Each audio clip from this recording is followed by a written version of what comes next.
डभोई तालुका के वड़ज गांव में तालुका स्तरीय आज 26 जनवरी गणतंत्र दिवस को मनाते हुए ध्वज वंदन किया गया।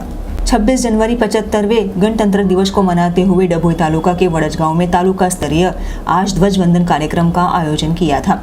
जहां तालुका स्तरीय ध्वज वंदन कार्यक्रम का आयोजन करते हुए डभोई मामलतदार डी.वी. गामित के हाथों आज राष्ट्रध्वज को फहराते हुए सलामी दी गई थी। मतदान जागरूकता केंद्रवती को ध्यान में रखते हुए आज मतदान की जागरूकता के भागरूप विद्यार्थियों के जरिए एक विशेष नाटक पेश किया था, जहां छोटे छोटे बच्चों ने बाल गीत, नाट्य, देशभक्ति के गीत के साथ अनोखा माहौल बनाया था। डभोई तालुकाना वड़ज प्राथमिक शाळा खाते तालुका कक्षाना प्रजासत्ताक दिननी उजवणी करवामां आवी।